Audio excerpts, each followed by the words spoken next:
Bwana Yesu asifiwe sana. Bwana Yesu asifiwe. Basi ninawasalimu sana wote katika jina la Yesu Kristo wa Nazareti aliye hai.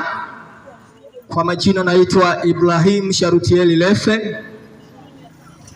Mungu wa mbinguni awabariki. Ninawakaribisha wote kwenye ibada hii tulionayo siku ya leo. Leo ni tarehe 10 za mwezi wa 11 2025. Hakika ninawakaribisha wote kwenye ibada hii.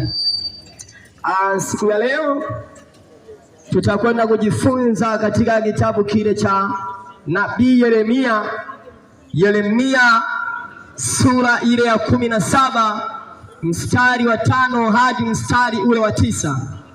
Tutaendelea mpaka mstari ule wa 10. Biblia anasema hivi, Bwana asema hivi, amelaniwa mtu yule amtegemeaye mwanadamu, amfanyaye mwanadamu kuwa kinga yake, na moyoni mwake amemwacha Bwana. Maana atakuwa kama fukara nyikani, hataona yatakapotokea mema, bali atakaa jangwani palipo na ukame, katika nchi ya chumvi isiyokaliwa na watu. Mstari wa 7, amebarikiwa mtu yule anayemtegemea Bwana, ambaye Bwana ni tumaini lake. Maana atakuwa kama mti uliopandwa kando kando ya maji, uenezao mizizi yake karibu na mto. Hautaona hofu wakati wa hari ujapo, bali jani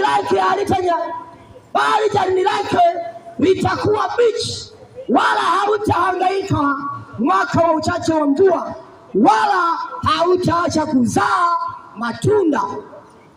Mstari wa 9, moyo huwa mdanganyifu kuliko vitu vyote, una ugonjwa wa kufisha, nani awezaye kuujua? Narudia tena mstari wa 9, moyo huwa mdanganyifu kuliko vitu vyote, una ugonjwa wa kufisha, nani awezaye kuujua? Mimi Bwana na uchunguza moyo na vijaribu viuno, hata kumpa kila mtu kiasi cha njia zake, cha matunda ya matendo yake. Mimi Bwana na uchunguza moyo